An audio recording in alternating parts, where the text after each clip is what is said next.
Switzer will give the ball to McClendon. He leaps. Oh! He doesn't get in. He fumbled the football. Carolina holds. The game is over. And Carolina has won the game. With 5 seconds, he's going to throw it. Howard leaps. He has it. Touchdown. Carolina back from the dead to tie the game with 2 seconds to go. There is a flag down, but holy smokes. 2 and 4 in overtime games. Carolina 1 and 3. Here from under center. Give off to Greg Little. Little pulls away. Little is going to score. Carolina wins. Snap back, spot down. The kick is cleanly away. It is good! And it's with yes, sir. 54-yard field goal. And how about them Tar Heels? They do it! Possible win. Snap, spot, kick away, high enough, long enough. It's good! It's good! Carolina has won the game on a 42-yard field goal by freshman Connor Barnes. In his end zone. The punt, very high. Switzer will have room to return it. He fields it at the 40. Coming near side, Switzer at the 50. Switzer, 45, cuts back at the 40. 35, breaks a tackle at the 30. Still on his feet. No, he's not. Yes, he is. Ryan Switzer for 6. He is doing his best Giovanni Bernard impression. Ryan Switzer again. Bernard fields it at the 26. Heading to the far side. Gio at the 35. Gio, he's at the 50. No, he's not. Yes, he is. Gio, he's going to take it for a touchdown. Are you kidding me? What's going on, guys? Welcome in to the Heel Tough Blog Podcast. Anthony Pagnotta, Josh Marlowe back with you guys here on another live edition of the Heel Tough Blog Podcast here on a Thursday night before game day in Kenan Stadium against the Minnesota Golden Gophers. We will tell you about that game. We'll break that down, of course, for you guys. We have more reaction to comments about the Tez Walker situation that happened earlier this week. The hope at this point is that it really is just the back and forth is over. And that, if there is going to be legal action, that's ultimately, carried out behind closed doors. And ultimately it's something that they're doing because it's best for Tez Walker. So we're going to talk a little bit more about that, react to really the NCAA trying to blame Mack Brown and Carolina in general for the reasons why they are receiving some of the vitriol that they have received since the decision has come down. So we'll talk about that. But first, we do have to talk about Carolina landing a commitment in the 2025 class. As you guys know, typically Josh not alongside of me for these. So really, I'll just give you a quick breakdown of the 2025 three-star edge rusher that the Tar Heels landed on Tuesday night. And that is Kamden Laudenslager, who is the first defensive commitment of the 2025 class for the Tar Heels, the number 497 overall prospect in the class. So we've talked to you multiple times on this podcast when it's me and Zach Hubbard about what we generally look at as blue chip prospects. Some people look at it differently. We look at it really as top 500 guys. And this is exactly where Laudenslager fits. This is also a guy that I think, just from watching him on film, has a chance to move up some of these boards, especially if he can build on what he's already doing in his junior season at McDonough High School in Owing Mills, Maryland. So far this year, 17 total tackles, 7 tackles for loss, and 6 sacks, 3 fumble recoveries as well. And that all comes in just 2 games so far this year. So he is off to an outstanding start. Last year, as a sophomore, 59 total tackles, 7 tackles for loss, 5 sacks. So, started his career out pretty well. And that's the reason why he's ranked as the number 36 edge rusher in the class and the number 19 player in the state of Maryland. When I watched him on film, the first thing I noticed about him was really just the mentality that he brings. Kind of a pit bull off the edge. Really, plays with his hair on fire. A guy that's, shows off a lot, after the play. And not really, shows off is probably not the best way to phrase it, but a guy that, likes to lay some big hits, and a guy that, is going to be pretty, enthusiastic about it. And that's something that you like to see from a guy on every play, especially at the high school level. He has a quick release off the line of scrimmage, and combines that with some nice speed around the edge, which makes it difficult for some of the slower offensive tackles to stay in front of him. That's really the way that he has to win, because he's only 6'3", 215, so a little bit of a thinner guy. But heck, that's even more weight on him than some of the guys that we saw come in this past year for Carolina that were extremely thin off the edge. And another guy coming in this year's class, in the 2024 class, in Curtis Simpson, who is right around about 205. So this is still a guy that has a decent frame on him to begin with. They'll of course want to add weight, but the thing that you like about him, watching him, is even at that size, does a great job of shedding blocks. Does not let the hands of the offensive lineman get to him very easily. And he does a good job of finishing plays in the backfield. The other thing I really liked about him is his ability in the run game. I thought he did a really good job of setting the edge, which is something that sometimes you don't really see from guys at the high school level, because they're very aggressive. They want to get after the quarterback no matter what. You don't really see that from him. He's a very smart player, does a good job of, getting into the backfield and holding that edge, and then eventually making the tackle in the backfield. So a lot to like about him, and a guy that I really do think that if he continues the way that he's going right now, he has a chance before the end of this process. Remember that he's only a junior. He could be a guy that ends up finishing as a 4-star prospect. As I mentioned, though, we are going to talk about the Tez Walker situation. Let's go ahead and do that right now. So earlier in the week, the NCAA comes out, releases a statement, basically, pointing to, some issues that they have had in terms of threats being communicated to members of the committee that made the ruling on Tez Walker.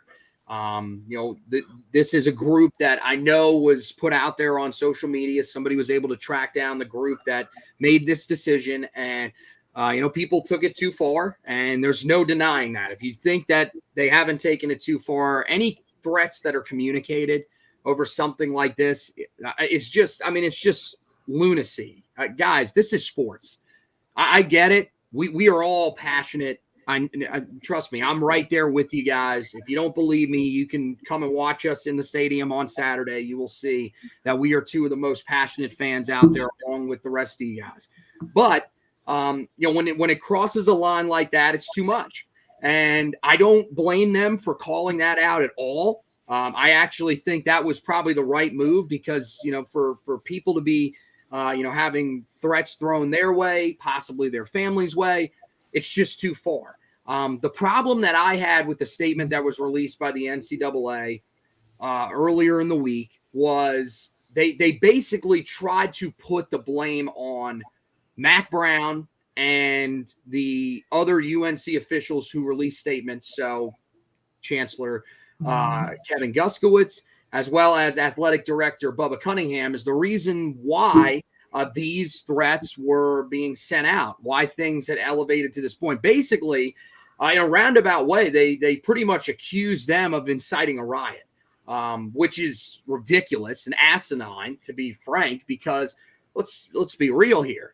It's not their fault that people are taking it that far. I don't see how you can blame them calling out something that they feel is wrong, and not at any point saying that they feel like fans should voice their opinions. They never even said that, which, to be honest with you, even if they had said that, I don't think that it necessarily would have been the worst thing, because fans do have a right to express their opinion until it gets to a point like we just talked about. So I think that was, one of the issues that I had with the statement that they released the other day.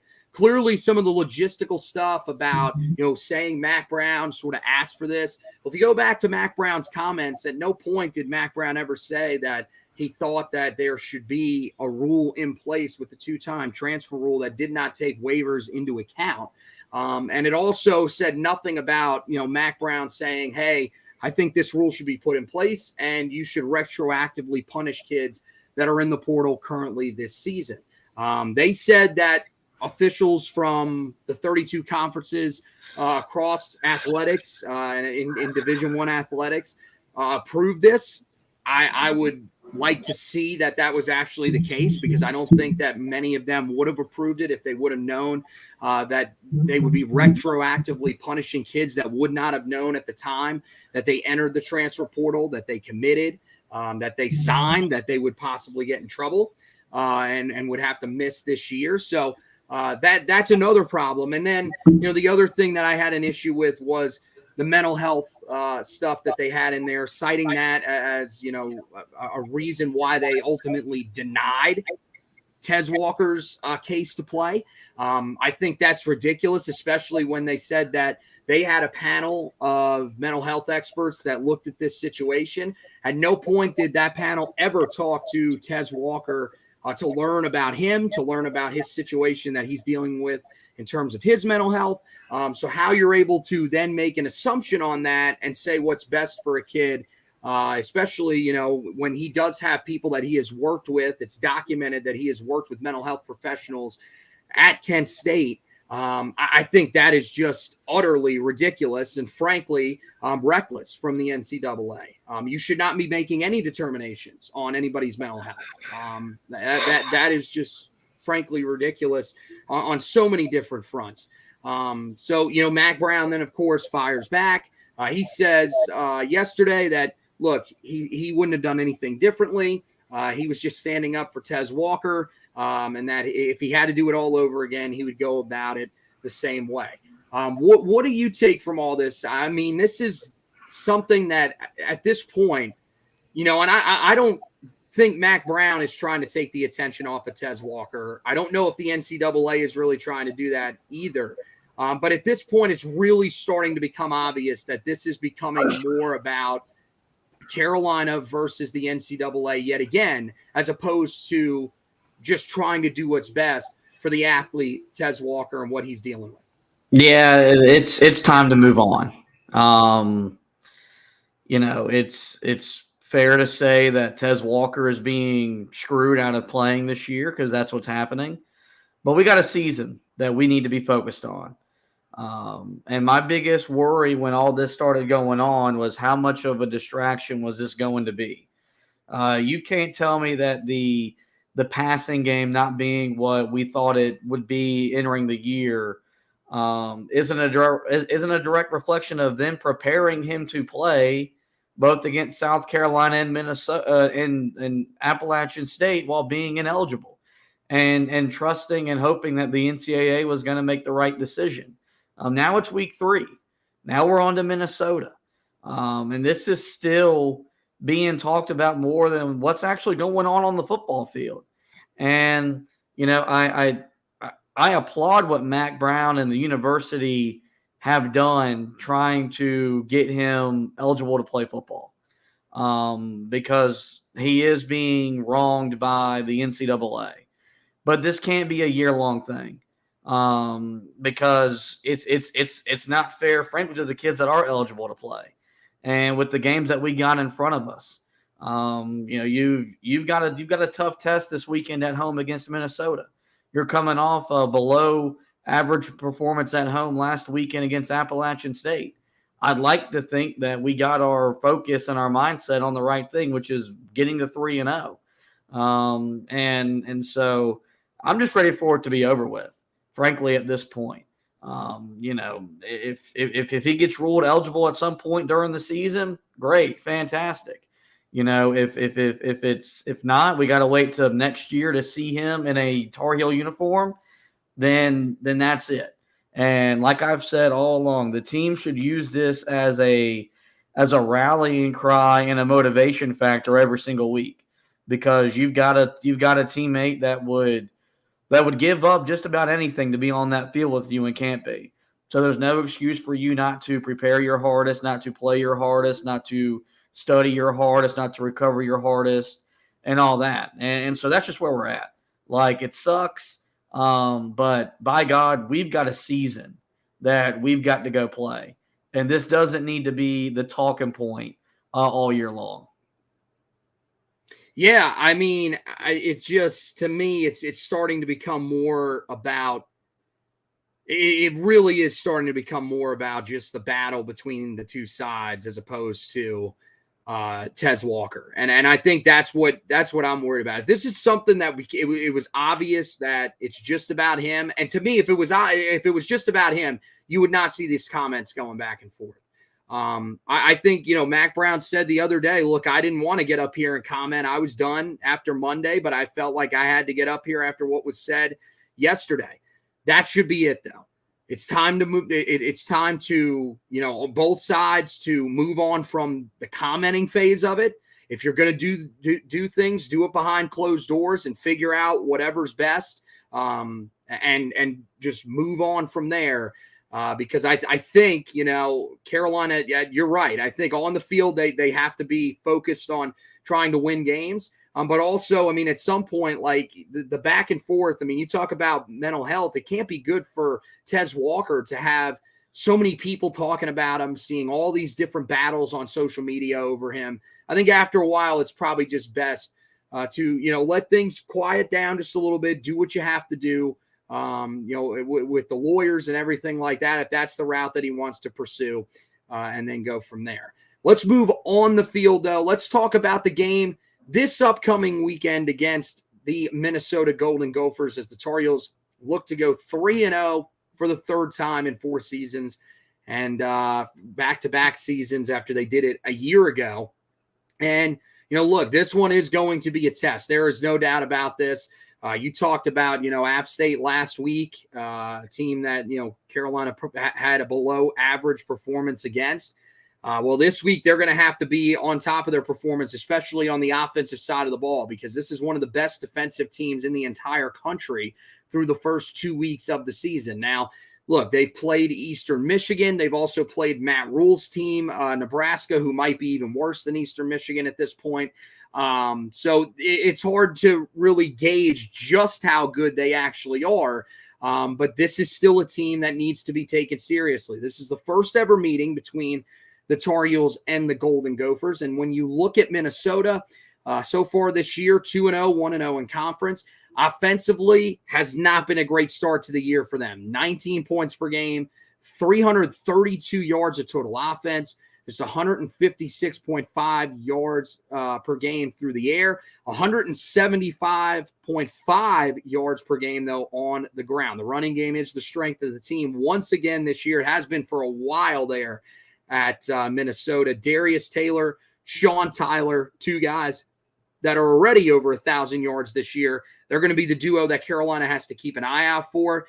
The passing game has struggled a little bit under Ethan Kaklamanis, who, the Minnesota staff really likes. We heard that if you watched that first game of the season that they played on Thursday night in week 1 against Nebraska, but he's off to a pretty quiet start, just 313 yards, 1 touchdown and 2 interceptions through the first 2 games of the season. One guy to keep an eye on, though, in that passing game is wide receiver Daniel Jackson, who had a huge performance in the first game of the year, had an amazing grab where he dragged his left foot to give Minnesota the lead in what would ultimately be a big-time conference win for them at home. And he's a guy that, can give Carolina trouble. We've seen, in the first 2 weeks of the season, Carolina struggled defensively against those passing games. So definitely a guy that's worth keeping an eye on.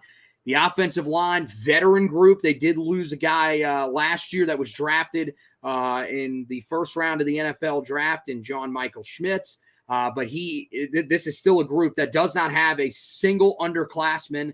that starts for them, and they are extremely talented, especially at the tackle spots. They've graded out very well through the first 2 games of the season, so definitely a group that is worthwhile. On the defensive side of the ball, 8 points per game allowed so far this season, which is amazing. 223.5 yards of total offense, 900, no, not even close.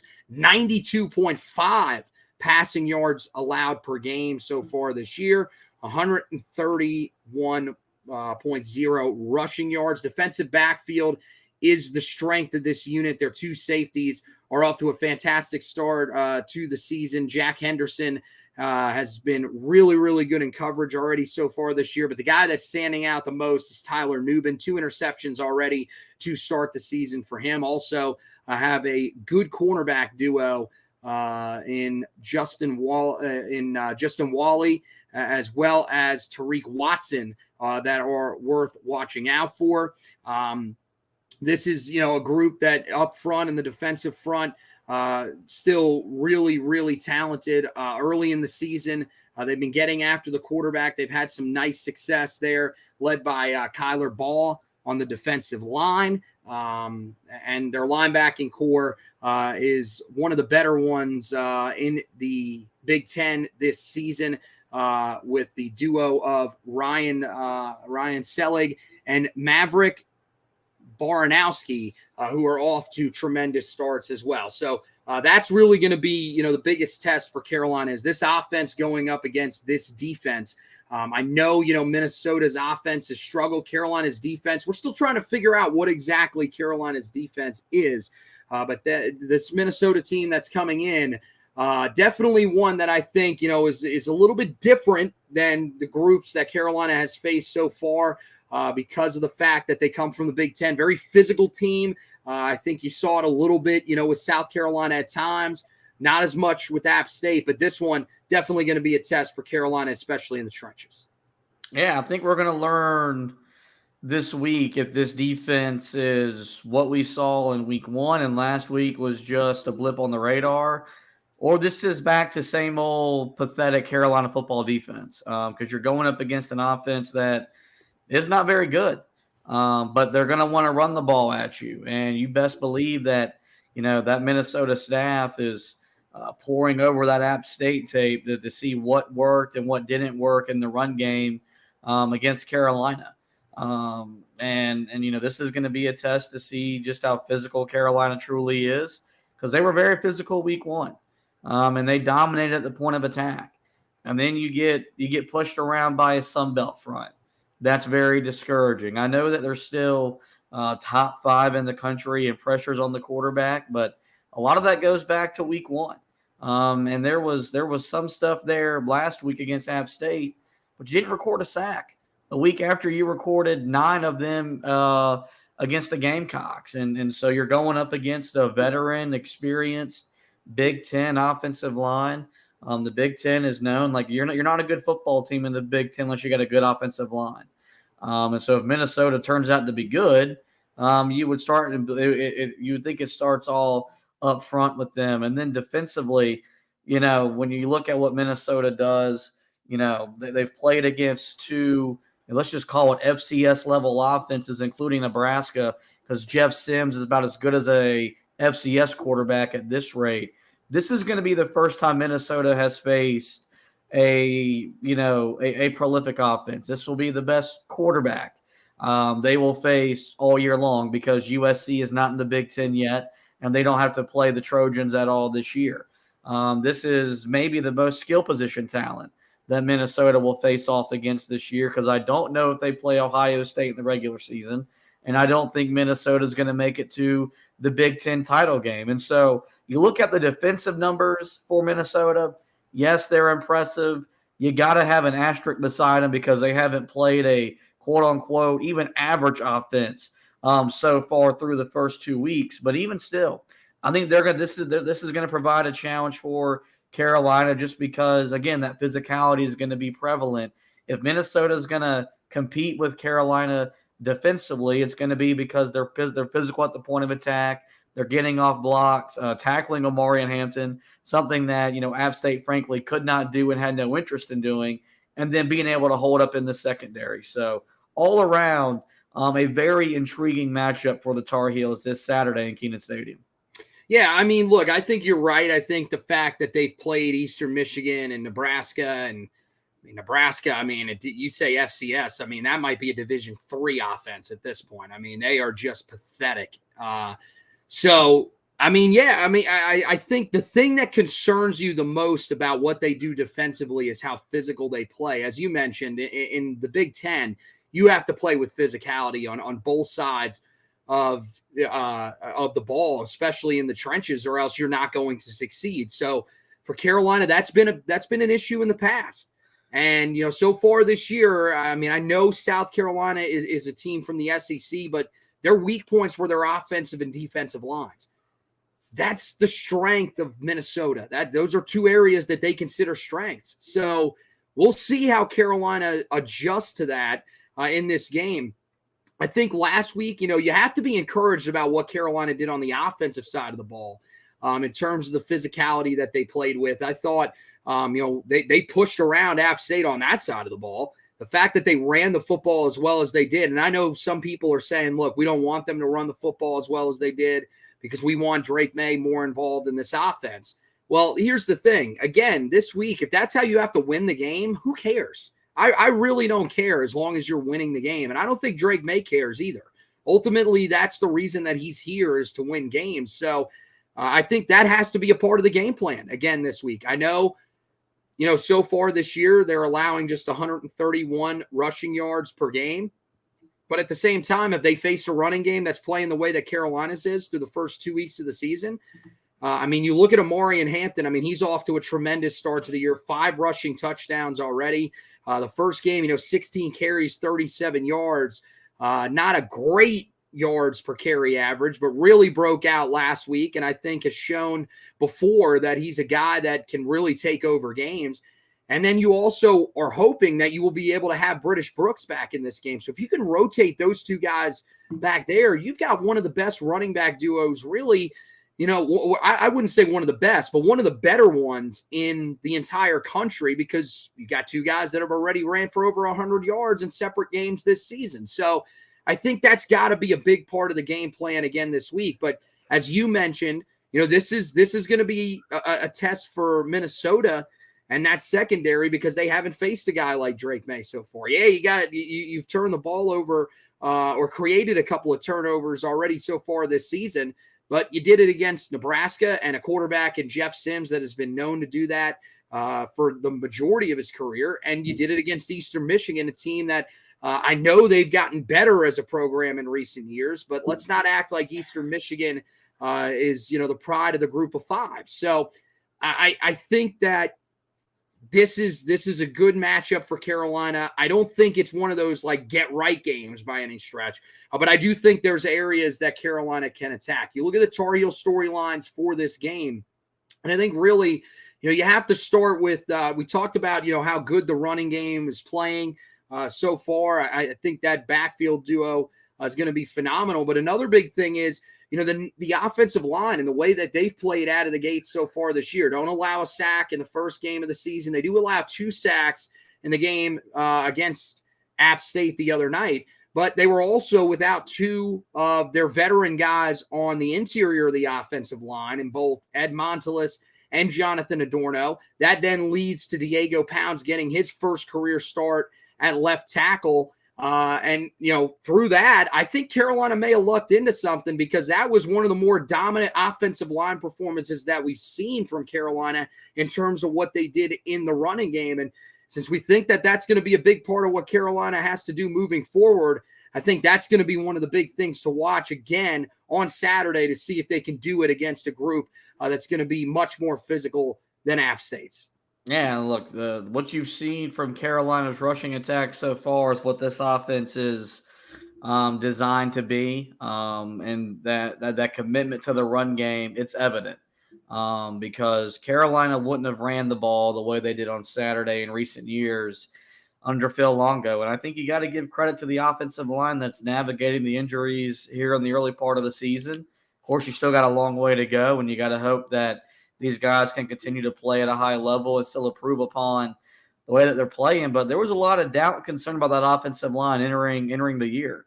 And if this was pretty much the same group we saw at the end of the stretch last year, and we all kind of said that was what led to the offensive struggles. That's what led to the regression, if you will, of Drake May, was just an offensive line that wasn't up to the task in its final 4 games.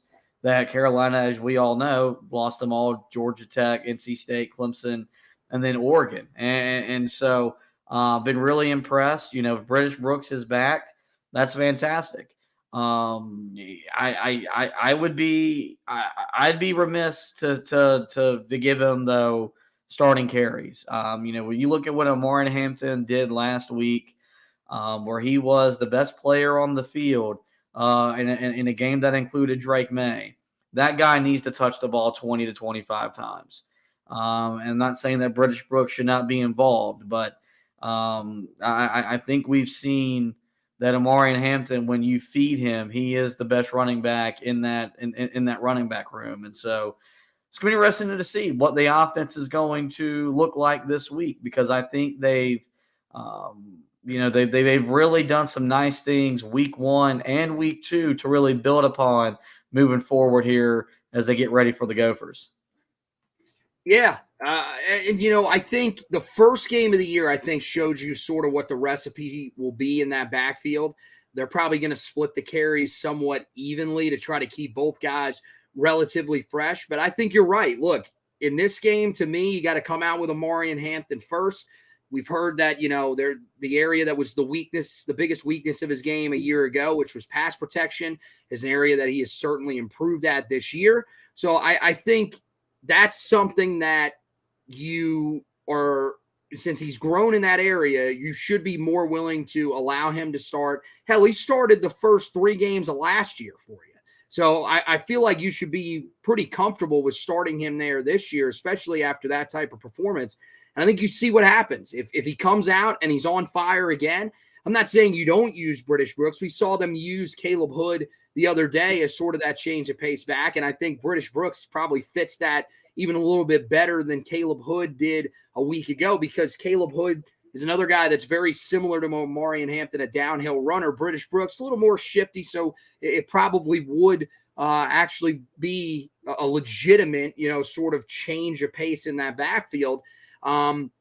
But I think we've seen the recipe of how they're going to want to use those 2 guys. And I think that could end up working out pretty well for Carolina if that's how they end up rotating those guys back there. I think right now the thing is, you should be feeling confident that you got 2 guys back there that have already rushed for over 100 yards, that your running game is as strong as it is. And you've also, you got Drake May involved in the running game. I like how they've sort of used him strategically.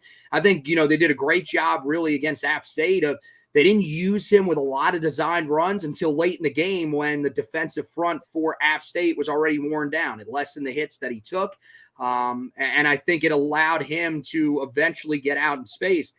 And as we saw on the eventual game-winning touchdown, find the end zone. So I think that'll probably be a big part of the strategy again this week for Carolina, while they still look for solutions at that wide receiver position.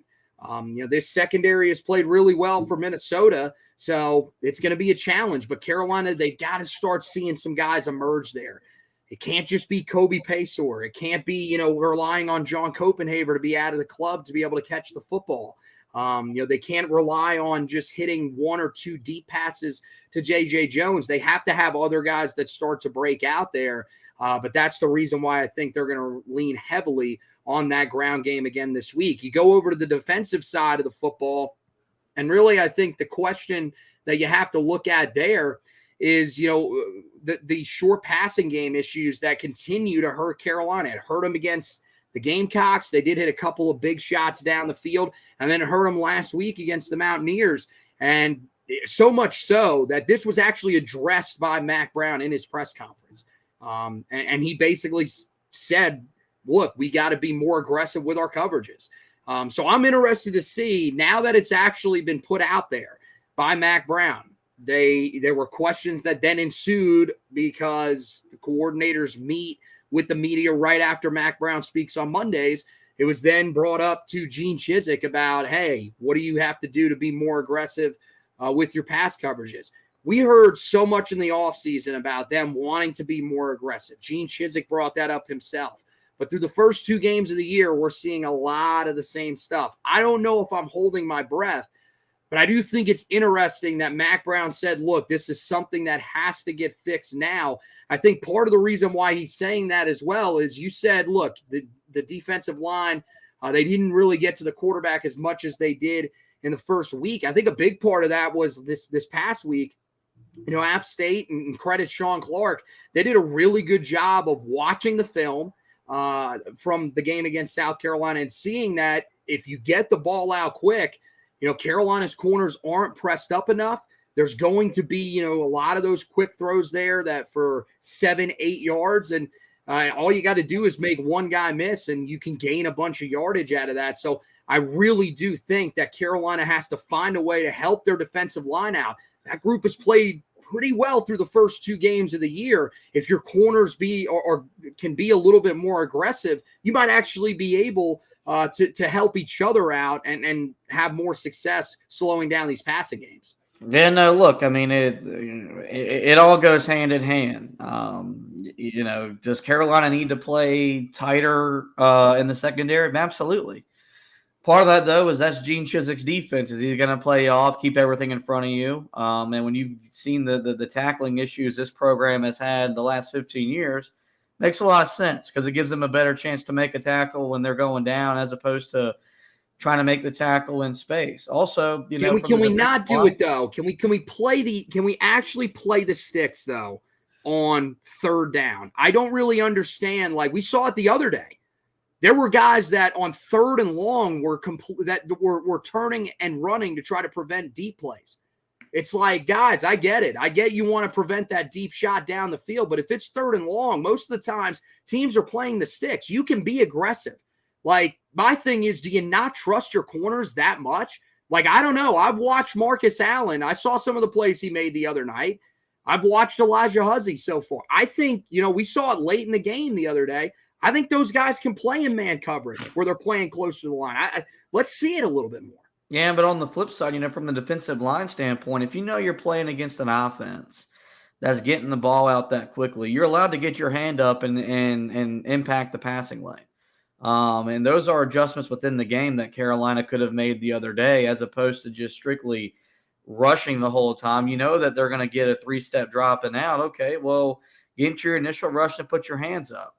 But, I think it all goes hand in hand. Like, I think if Carolina is getting more consistent pressure on the quarterback, then you're going to see more aggressive play from the secondary. Like I said, the issue last week wasn't necessarily the lack of rush. It was the type of rush that was just allowing Aguilar to step up in the pocket and make throws, whereas the week before with Rattler, whenever they got pressure, he was being forced back in the middle of the field, getting sacked and so on and so forth. And so, I like Carolina's cornerback room.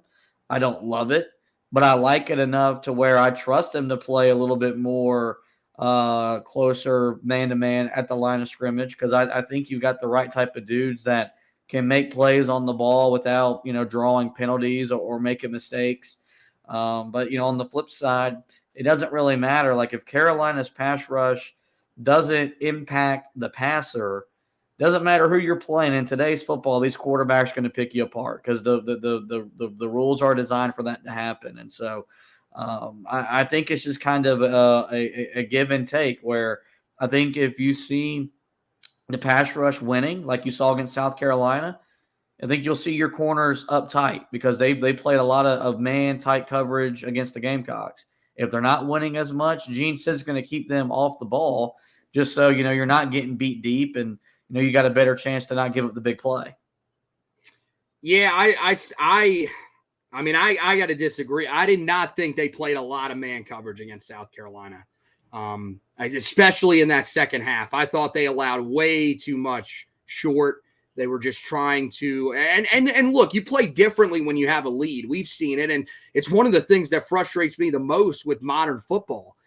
is how conservative teams will go so early in the game when they're playing the pass. I mean, they will completely go into prevent defense in the middle of the third quarter if they're up by 2 scores or more. And it just does not make any sense to me. I thought, in the first game of the year, I thought it was just Carolina. I mean, they won quickly against an offensive line that was just awful at times. And I thought, to be fair, I also did not think that was the best game called by offensive coordinator Dow Loggins for South Carolina. I thought that eventually they would start trying to throw the ball quickly, and they just never did. They allowed Spencer Rattler to hold on to the football, and hey, it worked out for Carolina. They took advantage of it and were tremendous. And also, that was just an otherworldly game from Carolina. I don't think they were great the other day against App State. I thought there were definitely times that they got pushed around. But I do think that there were times, especially, second half, they started winning more up front. I thought early in the game, Des Evans was winning a lot of reps up front, but with how quickly they were getting the football out because they just, the corners were not pressed up, I thought it hurt them. So, yeah, it's sort of a give and take. To me, I think your defensive line's playing well enough. Like we can all say, and it's impossible to not say this at this point, the defensive line is playing better than last year. So why not let your corners be a little bit more aggressive and go up there? And again, it's strategic. Just because we're not saying you got to become a full-on press man defense. Hey, you need to play up to the line of scrimmage every single time. I know that's not Gene Chizik. That's not his scheme. But in certain scenarios, let's be a little bit more aggressive here and not give them nearly as many yards on third down. Let's be smart about how we're playing some of these downs because, I mean, third down last week really killed Carolina. Another thing that hurt Carolina last week in an area they got to be better. I told you about how good this running game is for Minnesota, has been for a while here under, not only PJ Fleck, but their prior coaches as well. That running game, pretty good again this year. 2 backs already over 100 yards this season, just like Carolina. And the run defense for the Tar Heels a week ago was picked apart by Nate Noel, who's a really good running back for App State. But at the same time, as I mentioned, their offensive line coming into that game was good, not great. This offensive line for Minnesota, a much better, much more physical unit. So Carolina, that's one area, the defensive front has to be better, especially those interior offensive linemen. And I thought, last week you saw some moments, as good as he has been for the last couple of years. I thought you saw some moments where Power Echols struggled a little bit. You need your linebackers to be ready to go for this game. You also need your safeties to be ready to play downhill in this one because Minnesota is going to run it a lot, and they're going to lean on their run game against a team in yourselves that struggled a week ago when it came to stopping the run. Yeah, I think we're going to learn this week what Carolina's about, stopping the run. Because either you bounce back and look, you're not going to do what you did against South Carolina every week, but you can be more effective than what you were a week ago. And if Carolina is, I think it greatly enhances their chances of winning the game because I don't trust Minnesota to beat us with their passing game. If Carolina can't stop the run, first off, it's going to wear down that defense, and it's going to make you suspect to get beat with play-action passes over the top. And then more importantly, and we saw this last week against App State, with the new clock rules, the game gets shortened by a significant margin. And you know that Minnesota is going to want to make this about an 8 to 10 possession football game, which is what you see in the NFL. In college, you typically see about 12 to 14 or so. And so I think you're going to see kind of what Carolina is as a run defense, and which I think it's somewhere in between what you did against South Carolina and what you did against App State.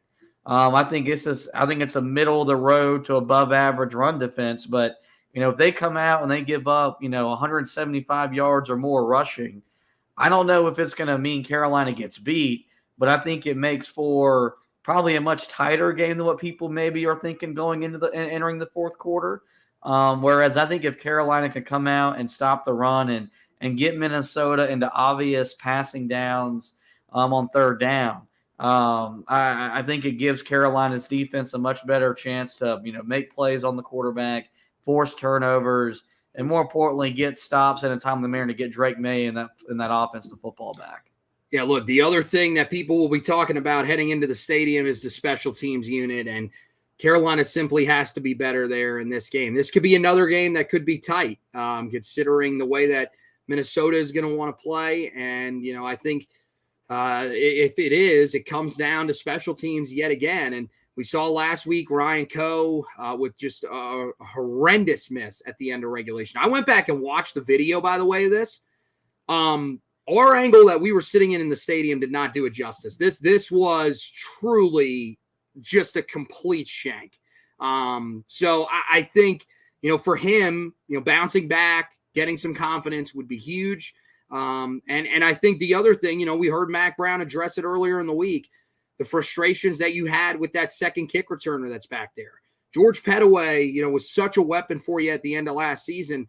Teams have figured that out. They know to stay away from him. Well, you got to figure out who another guy on your team is that can actually make something happen as that second return man that's right in front of George Pettaway, because we've seen it the last couple of weeks. DJ Jones really didn't do much in the first game. Now, that was in large part due to the kicker that you had on the other side, and Mitch Jeter, who is one of the best in the country and did a good job of creating touchbacks. But you had a guy last week in Michael Hughes that you could have taken advantage of. He kicked a lot of balls short, and Caleb Hood wasn't able to do that for you. So there's some question marks that Carolina has to figure out special teams wise. And I think it's important, especially that place kicking job, that they go into this week with some sort of answers there moving forward. Yeah, I mean, we really lamented this really all off season long, and I point this out all the time. You don't see teams that are playing meaningful football games being bad in this area, whether it's in place kicking, punt coverage, kick return, no matter what it is. Truly, special teams are good in the special teams department of football, and you go back to that missed kick. I think if you go back and just re-listen to the way that ball went off his foot, we should have been able to tell that it missed, because it did not sound good. The kick return game, like, here's the thing. Carolina, yes, they've got great offensive players. They've got a quarterback that you can trust can move the ball up and down the field. But when you got a chance to give them even shorter fields, I'd like to take advantage of that. And when you're fielding catches at the 18, 19-yard line, there's no way you're not going to get at least 6 yards. So you're going to get positive field position as opposed to fair catching it. And I would like to take that chance one or two times. And so this has just been something that has not been Carolina's strong suit. It's been the one area that Mac Brown has been willing to make staff changes on during his second tenure in Chapel Hill, because I think you see how important that it is. And I don't know if this game is going to come down to a special teams play or two, but you just had one game where special teams impacted the result. And luckily you were able to get away with not being good in the special teams area and still winning. It's not going to be like that in the ACC year when you got to go on the road at Pittsburgh, a place you haven't won since Mac Brown came back. Miami looks to be much improved after what they did a year ago. If you want to go to Clemson and win in Death Valley, beating Duke at home, those types of games, special teams are going to play a role. And hopefully this week is a chance for Carolina to improve and bounce back after a uneven performance last week. All right, well, let's get to our keys to the game and our predictions for the game. We'll start with those keys. I think the first one, we talked about earlier, the physicality of Big Ten teams and really the issues that Carolina has had matching up against teams that like to play with a lot of physicality. I think that's the biggest thing that Carolina has to do in this game, first and foremost, is they got to match the physicality of the group that they're going to see on the other side.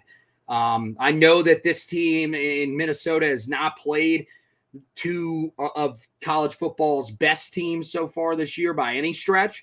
But at the same time, this is a group that under PJ Fleck has really prided themselves on being a very physical team at the point of attack. And so Carolina's got to be ready to take on that challenge. I thought against South Carolina, they were able to do that. At times against App State, It didn't look like they were ready to do that, mainly on the defensive side of the ball. I think Carolina's got to bring the fight to Minnesota in this game and match the level of physicality that the Golden Gophers are going to play with if they want to come away with the victory. This is a good measuring stick because this is the type of football Carolina is going to be playing in the near future when the ACC does officially fall apart and the Tar Heels find themselves playing in the Big Ten. No, I'm just kidding. Well, that is going to happen at some point. I've just come. We call that your nightmare.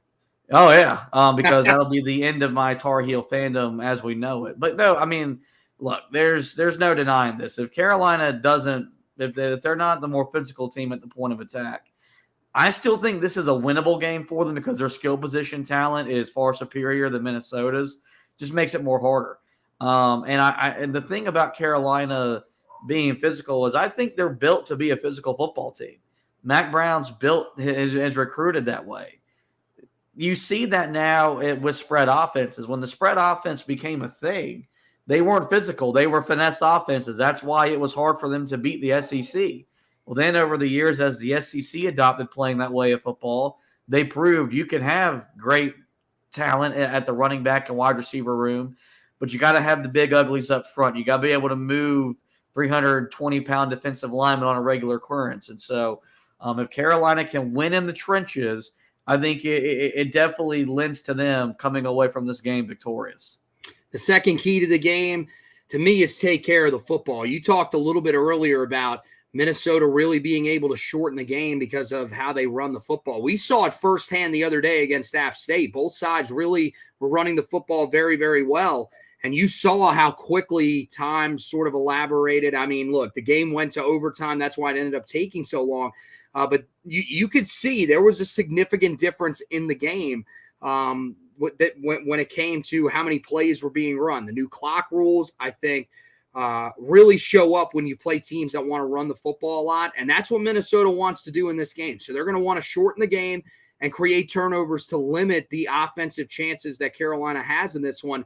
I think that's the biggest thing. You know, we saw Drake May do a good job of taking care of the football last week after, you know, that a couple of interceptions in the first game of the season, you know, with one that probably wasn't his fault ultimately, but still, I think the biggest thing for Carolina to do is avoid those turnovers in this game and get as many offensive chances as you can get.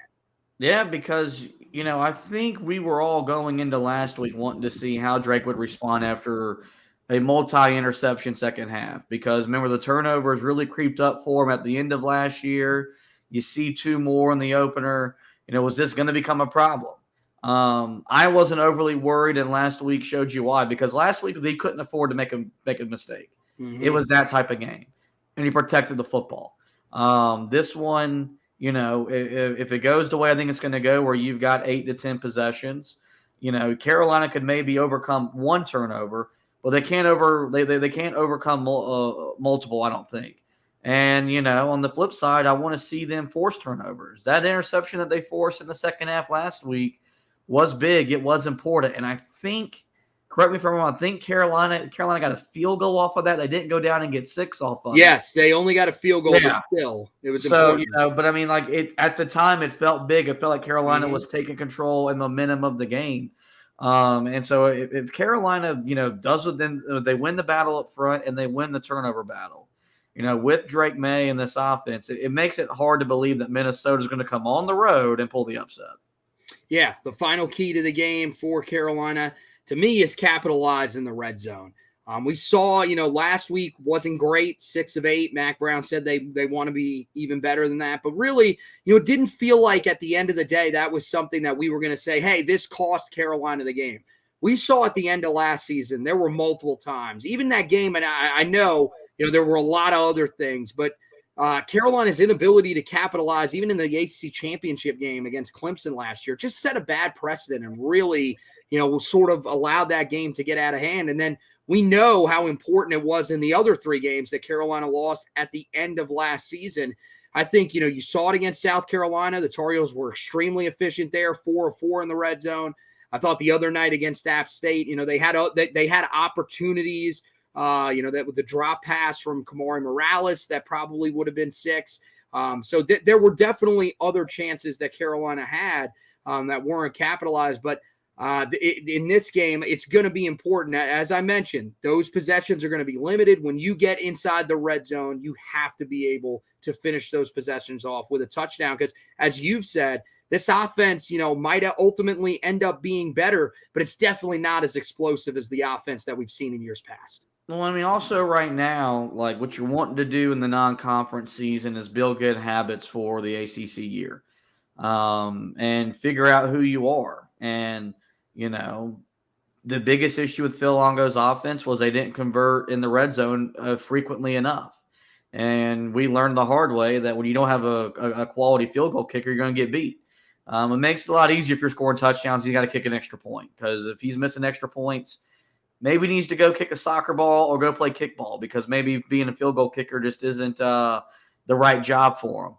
And so, if you go down and you score touchdowns early, let's just say you go out your first two possessions and you make it, you score 14 points, and you really put the pressure on Minnesota to where they got to start chasing points early. It's going to change the way the game's going to be played. Mm-hmm. But if you're moving the ball, but you're settling for field goals, it's going to keep their confidence up, and it's going to keep their belief that they can hang in the game. And so, I think Carolina's going to be able to move the ball from the 20 to the 20, but what they do inside the 20, I think will ultimately determine the outcome of the game. Yeah, and look, that's not one that I put on here, but getting off to a quick start offensively, putting some points on the board, and really forcing Minnesota to do something they have not had to do so far this year, which is try to score points to win a game. I think that's ultimately the right strategy for Carolina. Now, the thing is you don't want to be overly aggressive and really push the issue.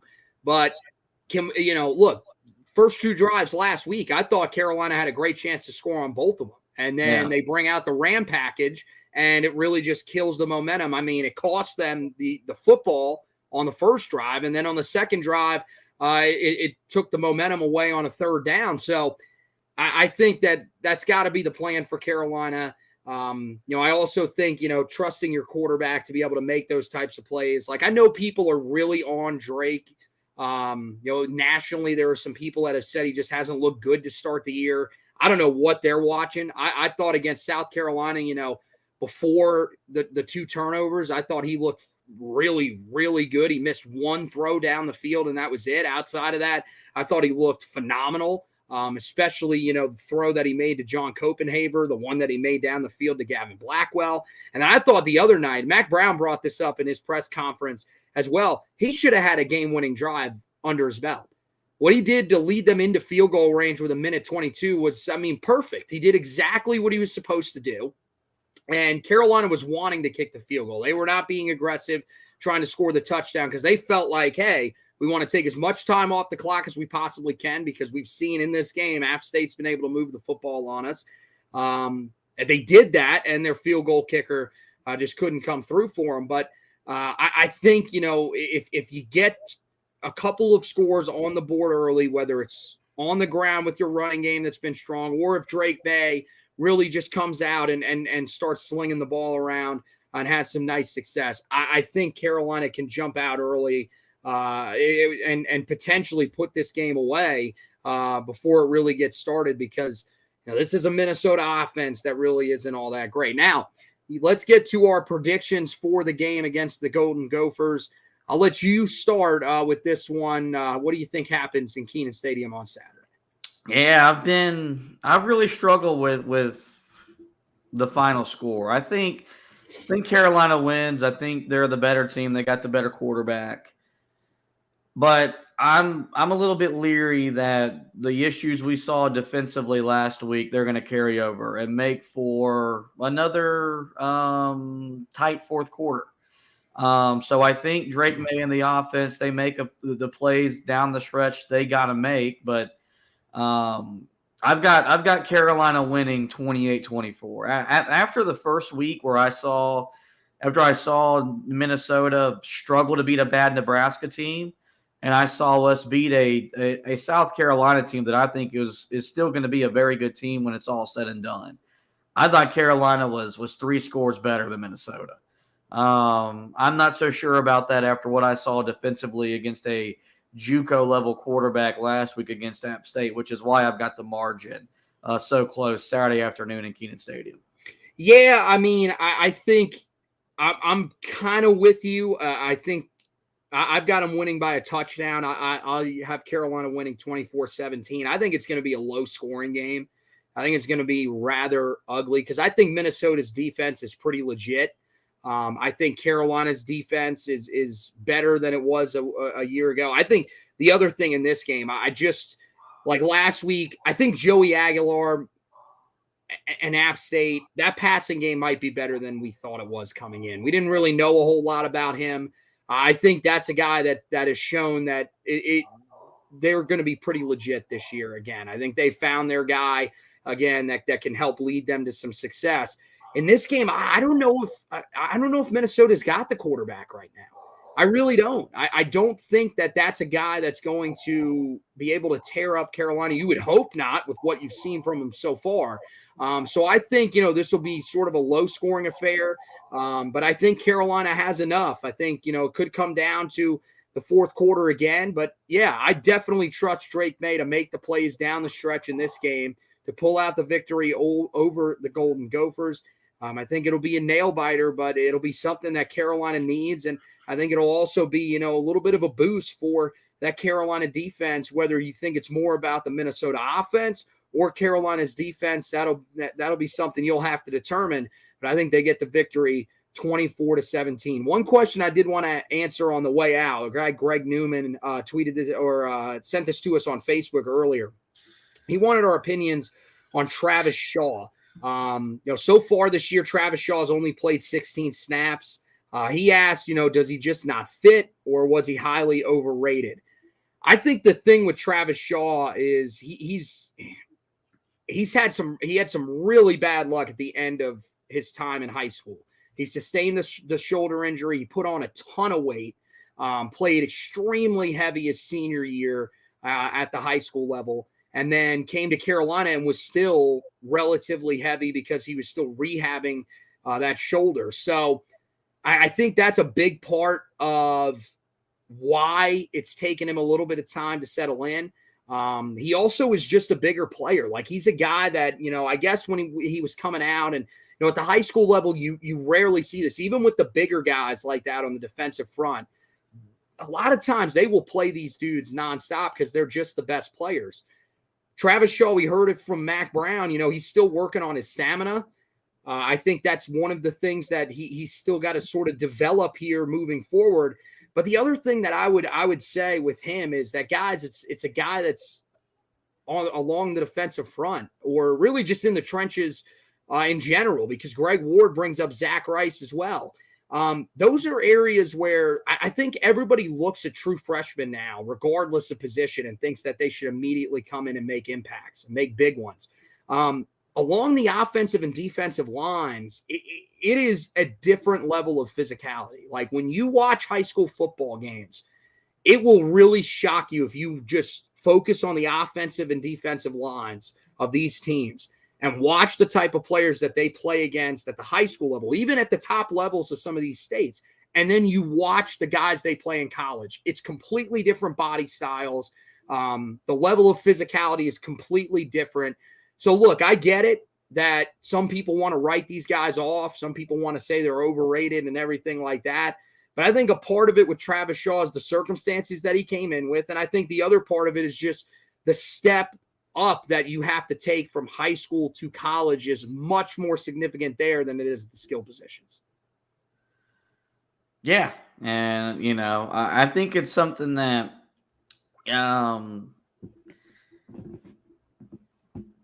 if the game wouldn't have been as close as it was last week, maybe you see Travis Shaw get a little bit more snaps. Maybe you see Zach Rice get some more snaps. That's part of it, right? Mm-hmm. Like it's hard to develop guys if you're playing close ball games.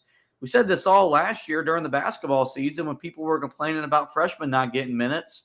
Well, when you're playing games tight in November and December, it's hard to get those dudes on the court. Same thing happens in football, where when you're not blowing out opponents, and Carolina didn't do that a whole lot last year, And you in like week one, you weren't going to do it just in that moment because, before you knew it, in the middle of the fourth quarter, the game was still going on. I think if Carolina's ahead comfortably against some of these opponents that they should beat rather easily, like Virginia, I think you're going to see those dudes get on the field because I think Mac Brown knows, A, they're talented, but B, that's how you truly build depth is you kick people's butts and you play 85, 90 dudes in a game. I mean, Clemson played 117 dudes the other week against an FCS school. Like, it's going to be beneficial. So if Carolina can get up 3-4 scores in the second half, I think you'll see some of these highly touted dudes that are a little greener be on the field and get more experience. Well, the other thing with Travis Shaw, too, remember last year as the year went along, he started getting more snaps. So I think you could see something similar this year. Also this year, you got guys that just have a more versatile skill set that are in front of him. We've talked about guys like Jahvaree Ritzie, Tamari Fox, guys that just bring so much versatility that they can rush the passer, but they can also be better against the run. Now, I will say this. If they keep struggling the way they did last week against the run, you probably will see more Travis Shaw in there. And you probably should see more Travis Shaw in there. So I think that's something to watch as we move forward. And with Zach Rice, the other thing with Zach Rice, this staff is, turned over so much. You got to think, third offensive line coach in 3 years. So for him, he's had to sort of shift, his shift from Bicknell Jr. to Randy Clements. They moved him from tackle, where he played exclusively in high school, to guard. He also had an injury that he dealt with last year. So guys, just have a little bit of patience when it comes to these guys. I think as time goes along, you'll see them start to be a little bit more impactful. So that's going to wrap it up for this edition of the podcast, guys. Hey, make sure you head over to the website, heeltoughblog.com. We're going to have that preview up there for you guys for the game against Minnesota on Saturday. So make sure that you guys are checking that out. I'll have that up tomorrow night. The first two have come out, the day of the game, because we feel like, hey, you got enough time early in the day to be able to read them before the game starts. Well, this one's a 3:30 kick, so we're going to make sure to have that out to you guys a little bit earlier. So make sure you keep an eye out for that. Make sure you go back and read the commitment article for Kamden Laudenslager, the guy that we talked about earlier that committed in the 2025 class. In-depth breakdown of him, even more so than I did here on the podcast for you guys. And then, of course, we will have, after the game, the recap for you. That one should be up the night of the game this time around for you guys, since it is a little bit earlier. We'll also have the stock report that'll be coming out for you guys afterwards. And hoping to get Ashton into the fray here at some point to be able to write those press conference takeaways for you guys as well. On the basketball side of things, guys, it's getting closer and closer. We were just talking about it. I don't know when they're going to have the ACC schedule. They may literally just pick teams out of a hat on the first night of the season at this point. We have no idea how it's actually going to work, but it should be sometime soon in all seriousness. So make sure that you guys are keeping an eye on the website for that. And Carolina just recently announced that they do have a secret scrimmage against a team that played in the Final Four a year ago. If you haven't seen that, make sure you head over to the website, heeltoughblog.com, and check that out. So that's going to wrap it up once again for this edition of the podcast. Want to thank Josh for hosting with me. Want to thank you guys for watching and listening. And as always, go Tar Heels.